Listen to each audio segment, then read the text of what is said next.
Looking for excitement? Chumba Casino is here. Play anytime, play anywhere. Play on the train, play at the store, play at home, play when you're bored. Play today for your chance to win and get daily bonuses when you log in. So what are you waiting for? Don't delay. Chumba Casino is free to play. Experience social gameplay like never before. Go to Chumba Casino right now to play hundreds of games, including online slots, bingo, Slingo, and more. Live the Chumba life at ChumbaCasino.com. No purchase necessary. VGW Group. Void where prohibited by law. 21 plus. Terms and conditions apply.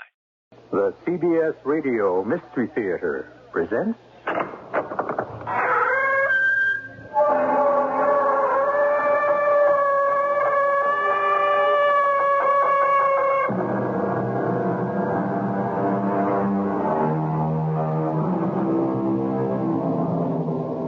Come in. Welcome. I'm E.G. Marshall. So many stories I've passed along to you. So many stories of so many kinds. But again and again, I come back to what we began with, the Gothic tale. What is Gothic? There are 100 definitions. One of the ones I like best is a style noted by a gloomy setting, grotesque or violent events, and an atmosphere of degeneration and decay. Does this narrative fit the bill? I leave you to judge that for yourselves. Why are there no mirrors anywhere, Mrs. Kemper? If you want a mirror, I'm sure it can be arranged, Miss Falkirk, so long as you keep it in your room. I didn't plan to carry it about. I wouldn't. It's the one thing Mr. Royston won't stand for. Why? I don't ask. And if you're wise, neither will you.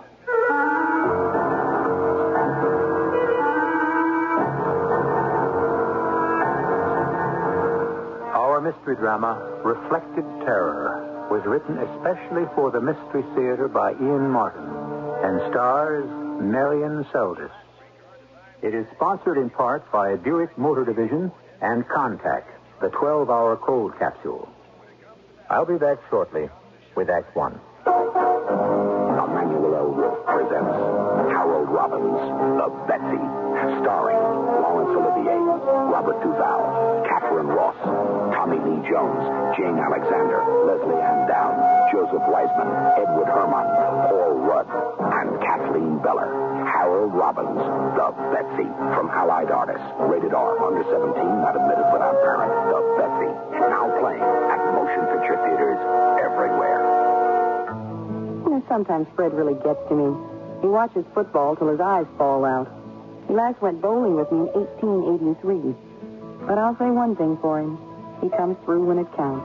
Like, well, Valentine's Day is coming up. February 14th, remember? He will. Fred always remembers to bring me a beautiful Whitman sampler. Or one of those big Valentine hearts filled with Whitman's chocolate. He usually eats most of them himself, but he's my Valentine, and I'm his. I'm E.G. Marshall, host of the Mystery Theater. One of my favorite authors, Ernest Hemingway, defined guts as grace under pressure.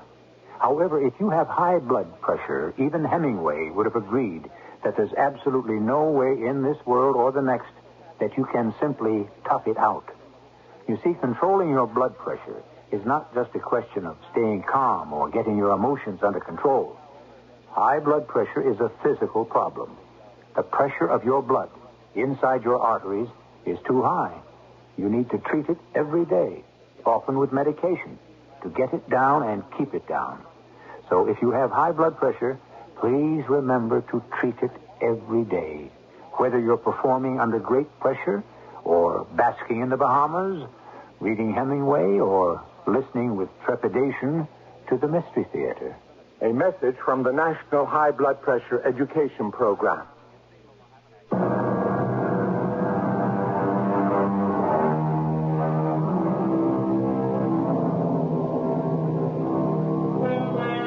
Up along the Hudson River, perched on the edge of tumbling escarpments to the river below, are great mansions built at the turn of the 19th century. A magnificence and splendor only possible today for the shahs of the oil countries. Royston Manor House was such a showplace. But by now, in 1896, it has long been in disrepair.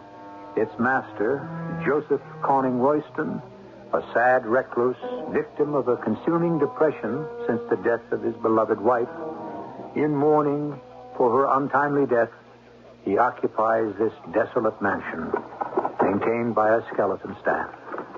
And to it, as our story begins, comes young Emily Falkirk. You're sure you're expected at Royston House, miss? Of course. Why do you ask? Oh, just there ain't many visitors these days. Hey, up, Betsy. Not like the old days. The old days? Before the madam died. Used to be coachman there myself. It was something. Balls, garden parties, all them fancy folk from New York swarming up here all the time. But no one comes anymore. That big old mansion might as well be a tomb, ma'am. Nobody there but Mr. Royston, his poor old mother, the foreigners, the Klempers, the dogs, and maybe the madam, the ghost. Ghost? Maybe that's what drove Master James away. Master James? That'd be Mr. Royston's son. Fine young fella, Master James. He's been gone near 5 years by now. Gone? Left after his father came back. Never hit it off too well, them two didn't. I must be boring you with all this small talk. No, you're not. You see, I'm going there to take up a position. Oh, well, that'd be to replace little old Mrs. Benson, the nurse for Mrs. Royston's mother. I believe that's who it would be. I think that's the name Mr. Royston mentioned in his letter. He did mention her name, did he? Oh, yes. What? Why do you ask? Oh, no reason at all. No reason. This is the beginning of the estate, the part that lies outside the walls. It's getting so dark, I can't see. Is that the house? Way up on the hill? That'd be the gatehouse, ma'am. Nobody lives up there anymore except those damn dogs. What dogs? Oh, guard dogs, they are. Fierce as wild animals. What's to guard, I don't know. Otto's the only one who can get near them. That would be Otto Klemper. Him. And what is he? A gardener? Once was. Still is, I reckon, though not much is kept up. Damn dogs smell us coming. They sound so fierce. They are. Not the best of company. Maybe that's why Mrs. Benson left. She didn't leave, miss. She died. How? She tumbled off the cliff up there down to the river. And was drowned. And she wasn't that lucky. Much a rock down there. What a terrible accident. If it was. What do you mean? I saw her face when we brought her to the coroner's, and she looked like she was running from something. A devil, maybe. Those hounds out of hell.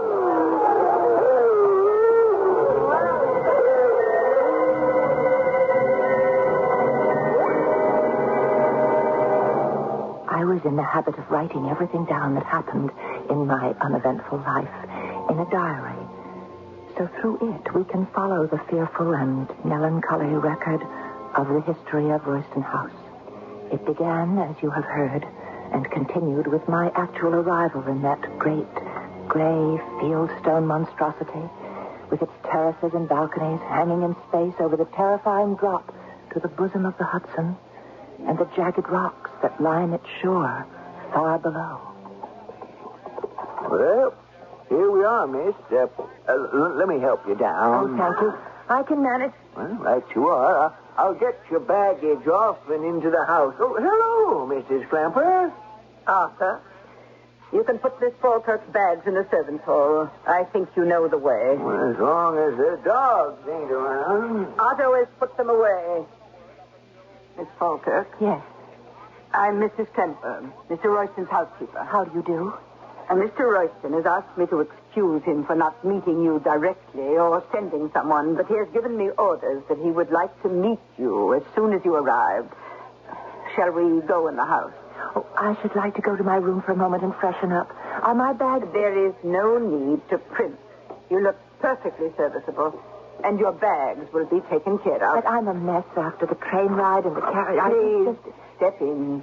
Well, yes, but just let me straighten my hat or fix my hair a little. We don't stand on much ceremony at Royston House, Miss Falkirk. Please, Mrs. Trember, just let me glance in a hall mirror. Where? There isn't one.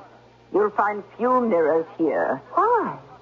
Mr. Royston doesn't like them. That would be good reason enough for you, Miss Falkirk. Who is it? Mrs. Klemper, sir. Miss Falkirk has arrived. Oh, come in by all means. Miss Falkirk? Yes? I hope you'll forgive me not meeting you at the train. Some affairs delayed me. Oh, I found my way all right. So I see. You may leave us now, Mrs. Kemper. Don't you want me to take her to meet your mother and get settled in? Now, that can wait for a moment. I'll take her to meet my mother myself. Very well, sir. You know best. Sit down, Miss Falkirk, please. Thank you. May I offer you a glass of sherry? No, thank you. I don't drink. It's very wise of you. I told you in my letters I was not looking for any fly-by-night flibbity-gibbet of a girl afraid of being isolated. I don't think I'm a flibbity-gibbet, and as for being afraid of being isolated, I agreed to come here for a year's trial. If it gets too lonely, I won't complain. I'll stick by my bargain. Splendid. I applaud you, my dear. But it's not going to be easy. You didn't give me the impression that your mother was so difficult. Mother? Why should I? I'm sure you'll find her quite tractable. And considering her age, not a hard invalid to manage at all. As a matter of fact, why don't we go and meet her right now? Oh, I'd like that. All right, then, come along. She's just over in the next wing. Now, why is that? Why did she leave the gaslight on in the hall? I have a lamp. Come, turn it off for me. Yes, sir, but why won't we need it to see? I told you I have a kerosene lamp. Now do as I say. Yes, sir. That's better. Can't abide light ever since. And I can't abide it. Here, we go down this corridor. Do you have bad eyes, sir? What? You said you couldn't abide light. Oh, did I? Well, I'm sure I have my reasons, which I don't intend to give you. I'm sorry, I didn't mean to pry, sir. Well, don't. Ever. In this house. Ignorance is bliss. This is Mother's door here.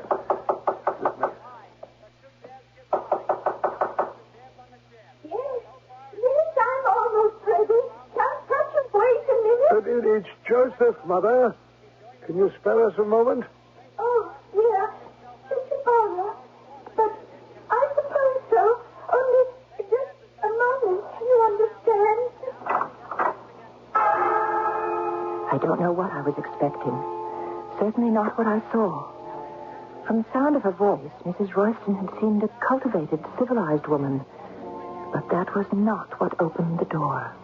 She looked like, I don't know, the White Queen in Alice of the Looking Glass, perhaps.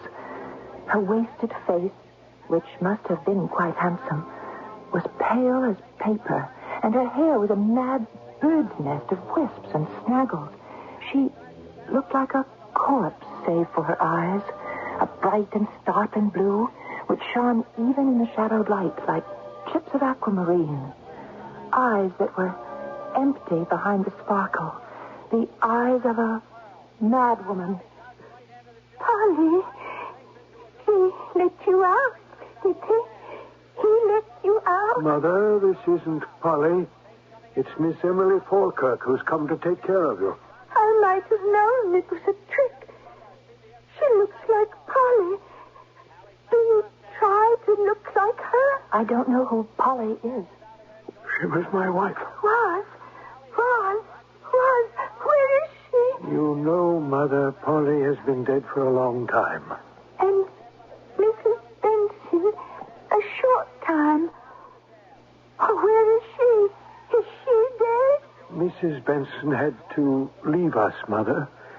That's why we engaged Miss Falkirk. To guard me?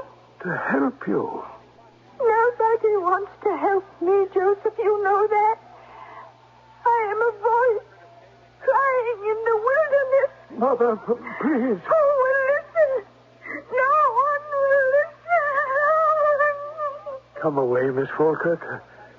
There's nothing any of us can do when she's like this. But I'd like to help her. You can't help her. You can take over that duty just as soon as you're settled yourself. He led me out of the room and down another long corridor. The only light was that oil lamp he carried. Suddenly, we were in a sort of a gallery peopled with heavily framed oil paintings. Before one of them, he stopped, lifting the lamp. For the moment, he seemed to have forgotten that I was with him. I can bear to look at you in a painting, but not in the flesh.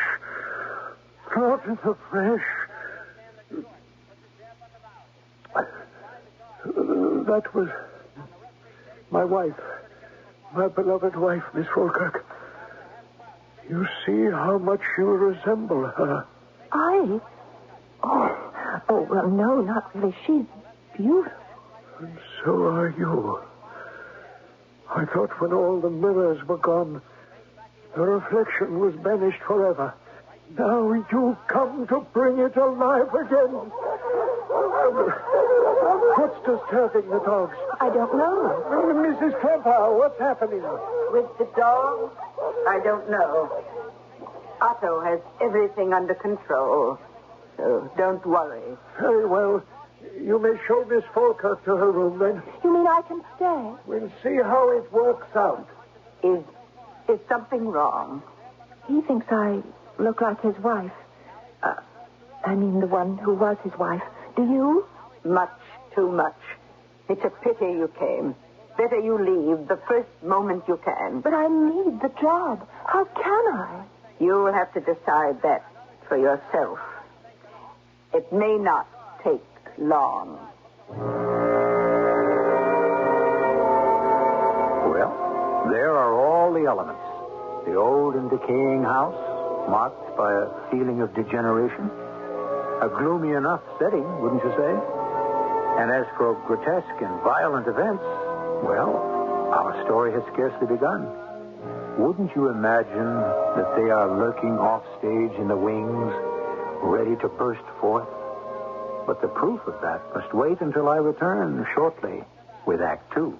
The 1978 Buicks, cars designed to make a whole lot of sense. A little science. But along with the innovation and logic, there's all the comfort and luxury people have always loved about Buick. A little magic. From the Skyhawk and the amazing new Century and Regal, A little science. right up through the trim, live, full-size Buick. A little magic. It's the kind of science that gives you the wizardry of smooth, even-firing V6 engines, cars that are trim but roomy, and the kind of magic that makes driving them fun.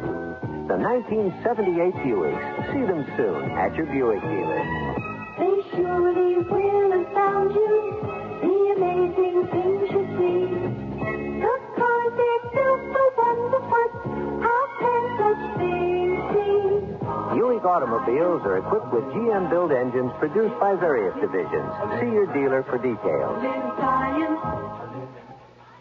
If you're a parent, no one ever walked up to you and said, "Congratulations, you now own a baby."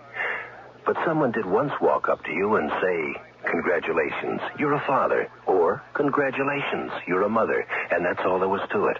Suddenly, you were a parent, probably with no training and possibly even with no thought as to whether or not you wanted to be a parent. Well, it's not too late to think about it now. Do you love your children? Do you take time to show them the courtesy and respect that you show any other human being? It shouldn't hurt to be a child. Think about the relationship between yourself and that unique person you call your child. And the next time your child asks you a question, put down the newspaper and answer that question as if your best friend were asking it. Because right now, you could be the best friend your child has. A public service message of this station, the Advertising Council, and the National Committee for Prevention of Child Abuse.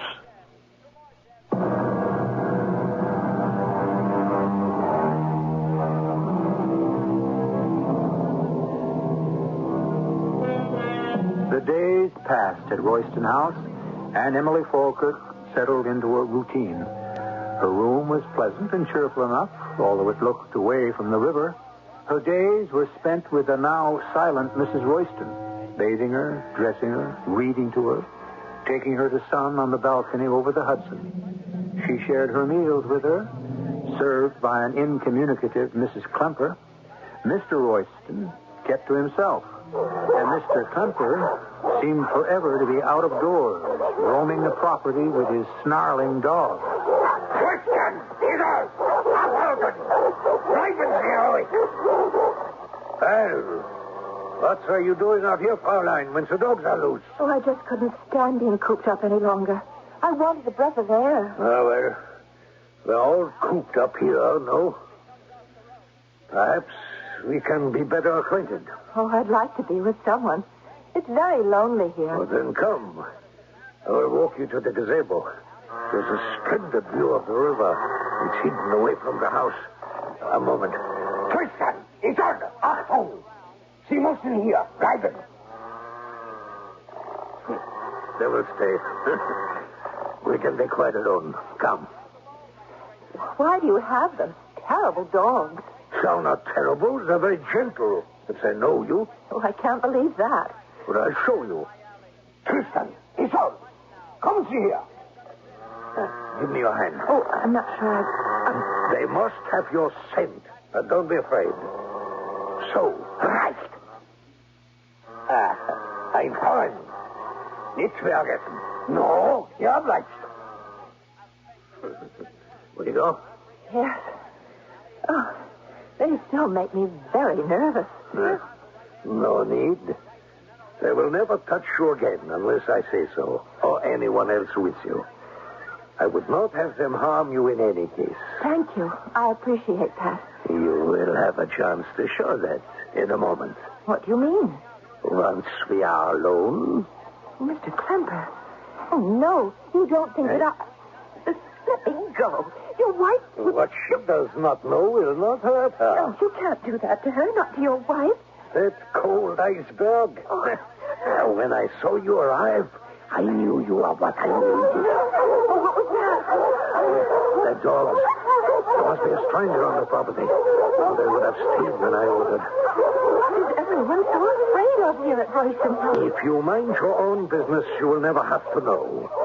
And you and I will complete ours at a more favorable time. I seem to have crushed the game. I'll go and find out. As I scurried back to the house, I wondered who the intruder on the grounds might be. But I didn't meet anyone in the house. And after checking my patient to see that she was still napping, on my way back to my own room, I stopped again before the portrait of Mrs. Royston. You do look like her. Oh, Mrs. Klemper, I didn't know you were there. More than one doesn't know how careful I come and go. Oh, you startled me. You say I look like her. Well, is that a good likeness? Fair. It favors her quite a bit. She looks so young. She was a good deal older when she died. How did she die? She was in Africa with the master on a trip around the world. And she caught dengue fever, I think they call it. Oh, how awful. When was this?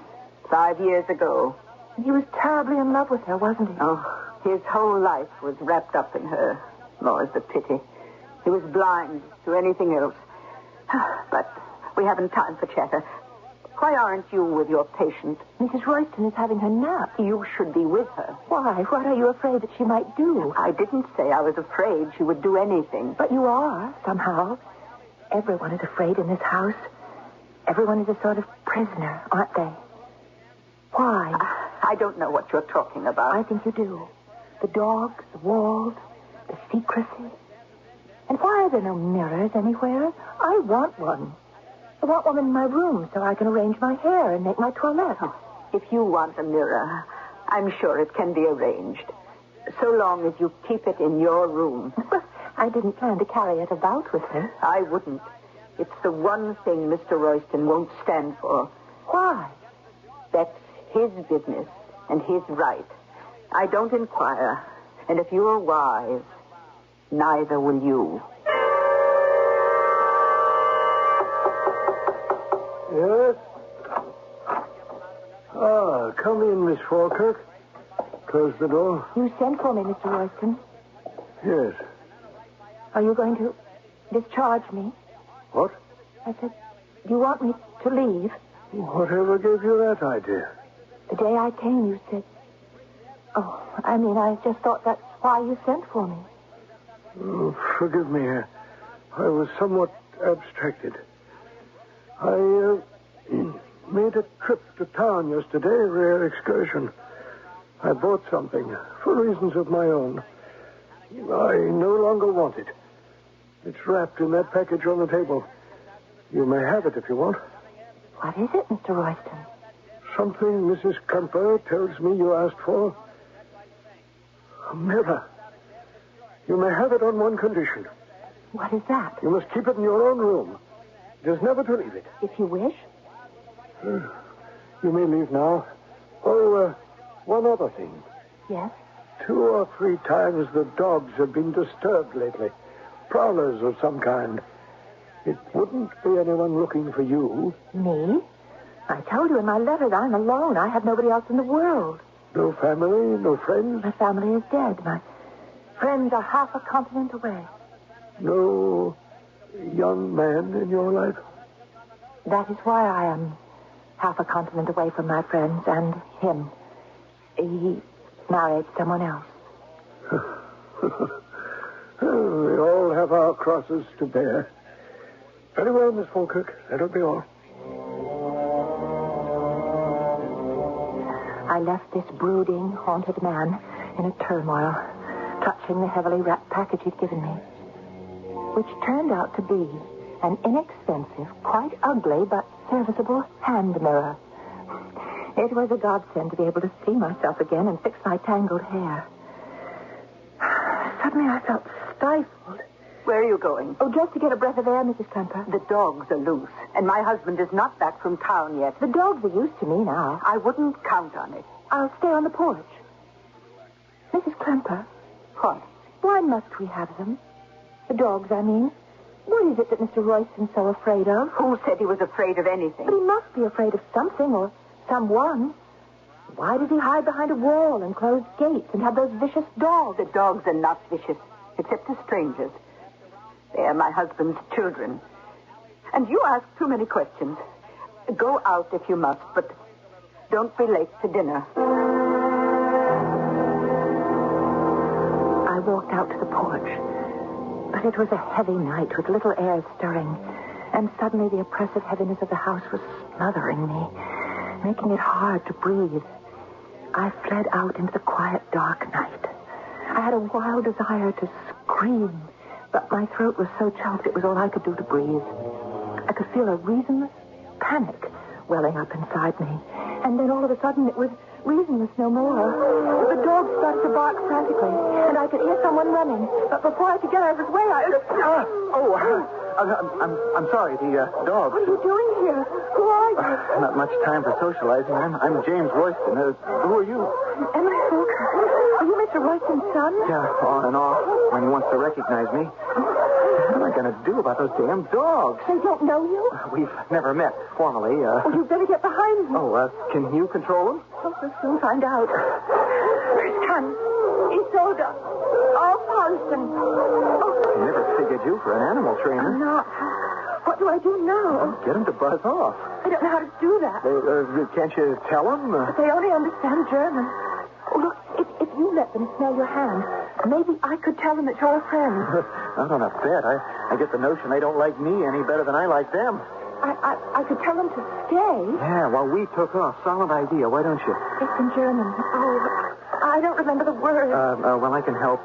See, bleiben is the infinitive for a command. Let's see. How about bleib? That's what he said. Achtung! Bleibt hier! Stehen Sie! Bleibt hier! Oh, lady, you are a lifesaver. Well, if you want to save yours, you better get out. After finally getting in again, not on a bet. There must be some easier way of getting to see your father. Oh, who wants to see him? Last person I want to see. Then who do you want to see? My mother. But she's dead. And buried? Buried, yes, perhaps. But not dead. Not decently dead.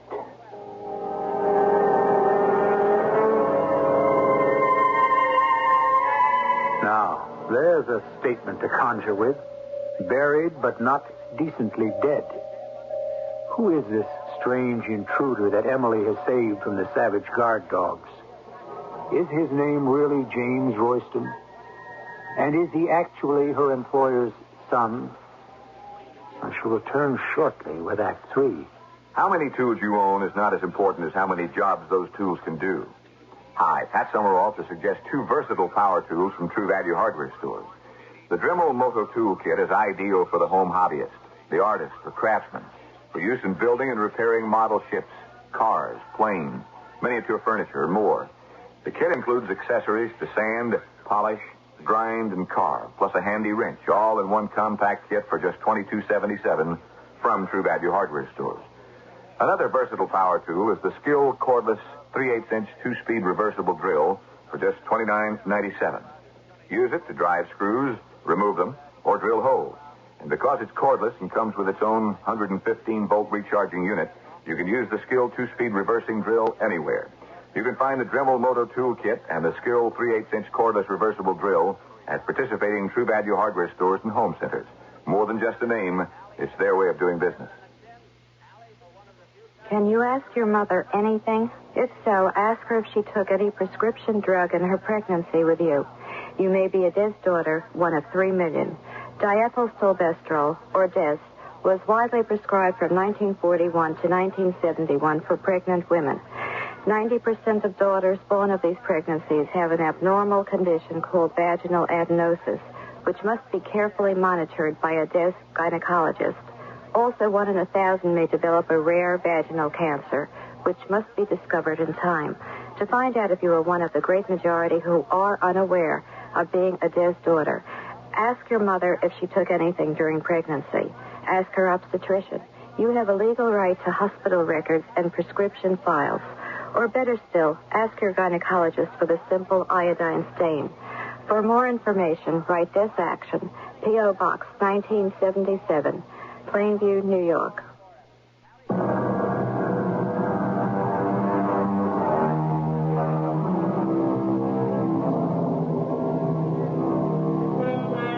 In the gathering dusk, Emily Falkirk has the strange feeling that time has been brought to a standstill while she searches the face of this handsome, red-haired young man who has dropped so unexpectedly into her life. And in spite of all sensible alarm signals ringing in her head, her heart tells her, paradoxically, to trust him, no matter how odd his statements. But time can be held still only so long. What do you mean, not decently dead? I've searched half the world, and I've yet to find my mother's grave. Mr. Royston, if that's who you are, I don't think I'm the one you need to talk to. This is something between your father and yourself. Wrong. He's doing everything he can to keep me out. Why? Because of what I might find out. You want to hear about it? No. Even if I did, the dog. We simply can't expect them to stay quiet like this indefinitely. Not while we're right here on top of them. Yeah, there's a gazebo right down at the end of this path of pine. I know, that's where I was headed. Well, will you come with me there and let me explain? I don't know why I went with him. I write that now after the fact, as if I didn't know then just as well. I went with him because ridiculous, impossible, childish as it may seem, from the first moment I looked into James' wide-spaced eyes, from the second he first smiled, his crooked grin, from the minute marked off by the time that I first felt him near me, I was in love. He was my man, and I was his woman. And most of all, I sensed he needed love and me so desperately. Now, in the gazebo, I was finding out why. What do you mean? He's not really your father. Well, you have to understand about my mother. He met her in France nearly 30 years ago. He wanted to marry her, but his parents wouldn't hear of it. My grandfather threatened to cut him out of his will. But then the old man died, and my father went back to France, lived there for 3 years, married mother, and after I was born, brought her home. They were very much in love. She was so beautiful. And looked so much like you. I'm glad you think so. Your father does, too. My father. He isn't, you know. Isn't your father? No. You see, that was the whole trouble between us. Only I never knew it until my 21st birthday, or just before it. But who was your father? Somebody in France. Someone my mother had turned to when the man I always thought was my father walked out on her that first time. But if she was married already, how... She wasn't married. She had me, and the guy had abandoned her. And that's why she became Mrs. Royston and came back with him to America for my sake. But I thought you said they were in love. He was. I always thought my mother was. Till? Well, it all came to a head because there was some kind of inheritance I was supposed to have, and I told him to his face I didn't want any part of it. I was ordered out of the house. I must say I took advantage of that and ran back to college. I never thought that would be the last time I'd see my mother again. I thought she died in Africa. Well, so did I. You see, right after the big quarrel, they went on this trip around the world from which she never came back. That is, if she went.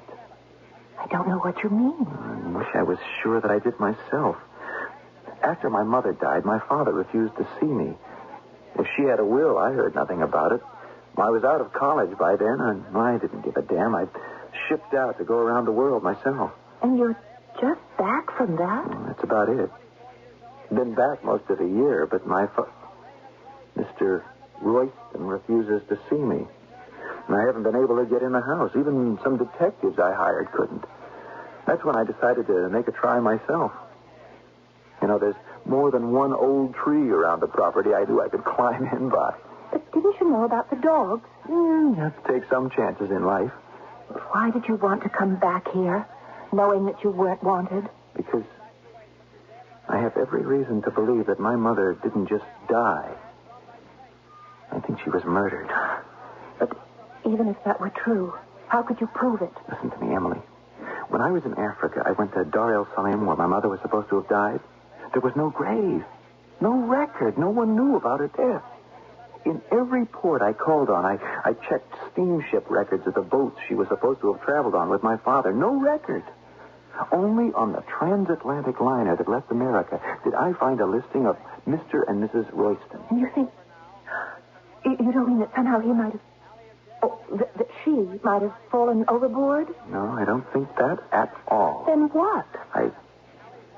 I don't think my mother ever left this house. I think she was dead before that trip even began. Oh, you can't believe that. How? I think he killed her. Oh, that's sick. That's ridiculous. What could he have done with... I mean, what... What did he do with her body? That's what I want to find out.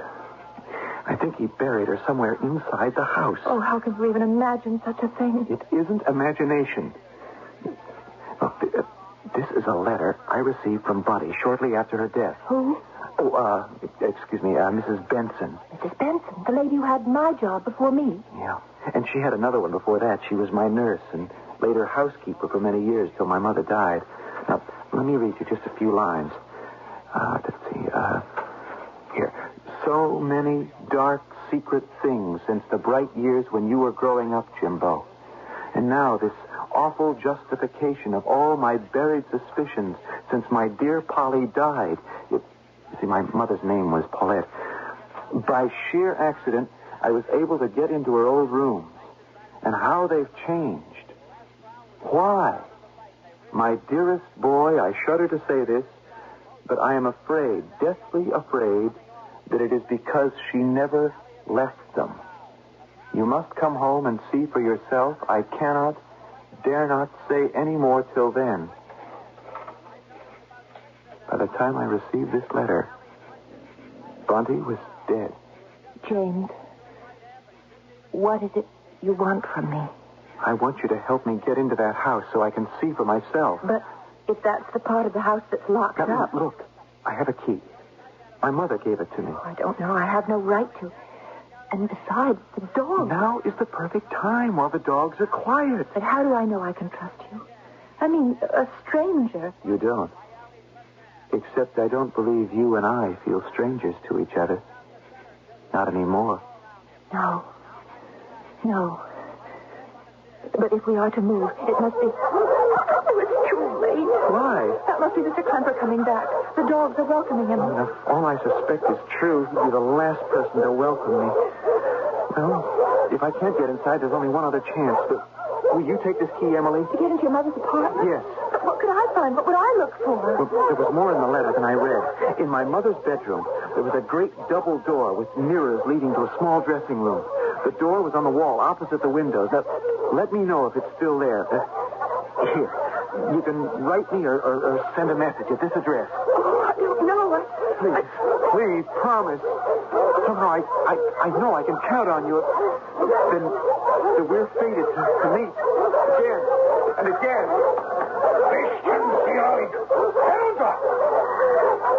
So, it's you.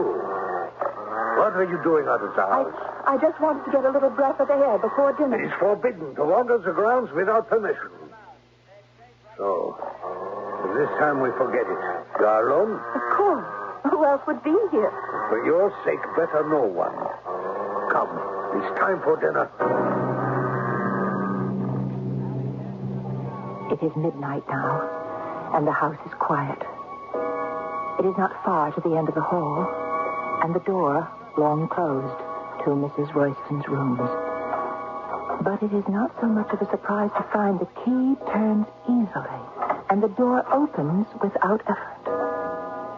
Inside, the dust lies everywhere, except for a worn path through it to the wall opposite the windows. I hold my lantern high, but I see no mirrored wall opposite the door, only a heavy tapestry hanging from the molding. I put my lamp down. I try to draw it open. Nervously, I jerk at it, and something rips, and the whole tapestry comes tumbling to the floor, stirring up a cloud of dust which chokes me. But my cough is arrested in terror as I see staring at me from inside the wall a misty figure all in decaying white, the skin drawn over the skeleton so tight and paper-thin that the bones seem to shine through, a ghastly grimace of agony on her face, a face that the lantern in her hand shows in the glimmering light as a horrible travesty of mine. Now you see her too, Miss Falkirk. We're both doomed. He's standing behind me in the room, a lamp in his hand, the reverse image of the horror in the wall. And I turn back to see, oh, God, forgive me, that the wall is a mirror, and what I am looking at has to be a reflection. The lamp, the room, all the finite things are in that dusty, shadowed reflection, the same. Only the figure that holds the lamp is different. Mr. Royston, instead of his long-dead wife. So now you know my secret. What secret? Why I cannot abide a mirror. Because it shows me no reflection of myself. Only my wife. Why? How? I murdered her, you see, and buried her in that wall. Because she could have ruined me financially. How? It's where all the money came from when I married her. From the man who could not give her child a name. But you don't know about that. Yes, I do. It doesn't matter. Nothing matters except the secret must be kept. We must all die to do that. It's the only way. But how did you keep it? Why was everyone convinced you'd gone on a trip around the world? It wasn't too difficult at that time. The clippers could be bought off. My mother I used shamelessly. She pretended to be my wife when we left on the trip. It was winter. She was disguised in heavy furs. It was easy enough for her to go as far as the boat and then slip away. I didn't realize the weight of guilt I would thrust on her to make her mad enough to need you as a companion. And what happens now? You are just as curious as Mrs. Benson was. Only it took you a shorter amount of time. I couldn't leave her alive to tell. How can I, you? It's no use screaming. The wind carries your voice across the river. Not much further. We're almost to the edge. I won't go there. I won't let you throw me over. You go if I have to drag you there. There is no help. Come on. You've delayed enough.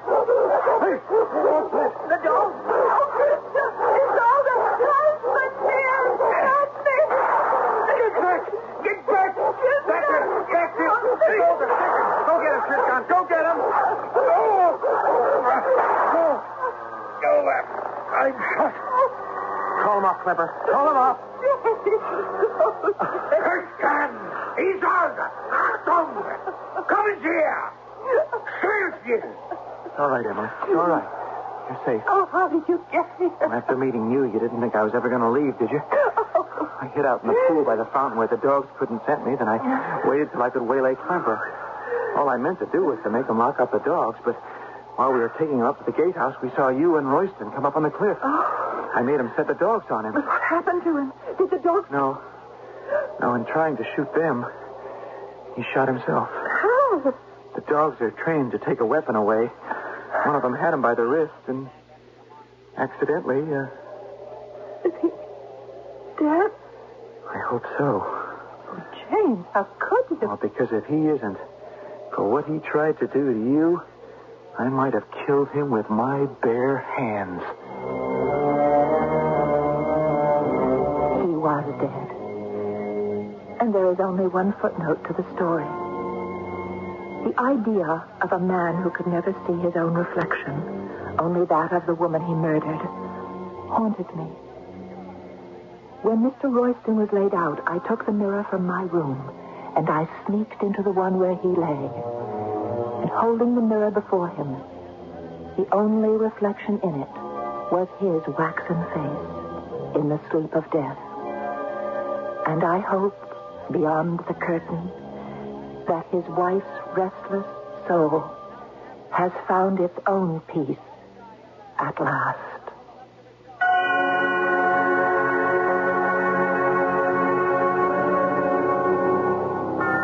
Whatever reunion took place between Joseph Royston and his wife, a kinder union came to James and Emily. Within a year, they were married and lived happily ever after. So, what better words to wind up this tale than those of Sir Philip Sidney about sleep, the poor man's wealth, the prisoner's release, the indifferent judge between the high and the low. I'll be back shortly. Take your contact, take it now. Give your code to contact. You've got a nighttime cold. Congestion is keeping you awake. You didn't take contact, did you? We're so famous for all-day relief, you didn't think of us for nighttime. Wrong. Our 12-hour contact capsule decongests all night long so you can get the rest and sleep you need. And sleep's a great healer. Give your code to contact. Take only as directed. Feel younger as you grow older. Join the active people over 62 days. Feel younger as you grow older. Regular physical and social activity will keep you active and healthy. Join the active people over 60. For details on this free program, contact your local office on aging or National Association for Human Development, Box 100, Washington, D.C. 20044. I'm Mandel Kramer. It's been my pleasure over the past 4 years to play many different roles on Radio Mystery Theater. And I'm looking forward to my part in an exciting play, Revenge is Sweet, on Tuesday, February 14th. This St. Valentine's Day production is pretty special, as a matter of fact. It's the 1500th broadcast of Radio Mystery Theater. And I know I speak for all my fellow actors when I say that working on this show has been a labor of love. Appropriate for St. Valentine's Day, right? We often wonder about our listening audience. You, where you live, how you like our Mystery Theater dramas. How about dropping us a line and telling us? You hear from us 7 times a week. Now let us hear from you, because we're interested in our favorite people, our audience. Please write Radio Mystery Theater, Box 300, Radio City Station, New York City, 10019. Box 300, Radio City Station, New York, 10019.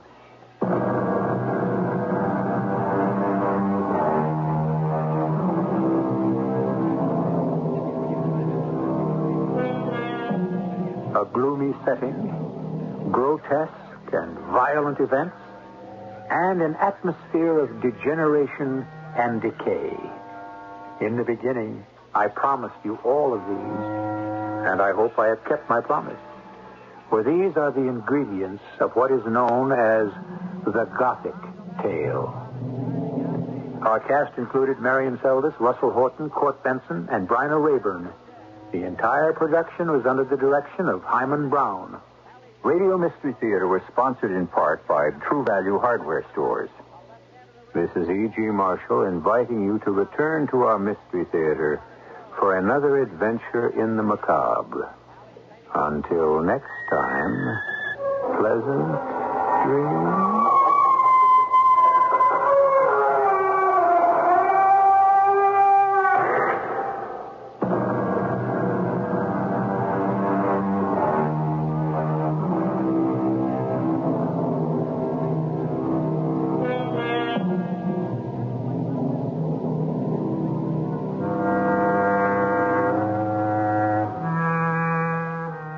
Hey, it's Ryan Seacrest. Life comes at you fast, which is why it's important to find some time to relax. A little you time. Enter Chumba Casino. With no download required, you can jump on anytime, anywhere for the chance to redeem some serious prizes. So treat yourself with Chumba Casino and play over 100 online casino-style games, all for free. Go to ChumbaCasino.com to collect your free welcome bonus. Sponsored by Chumba Casino.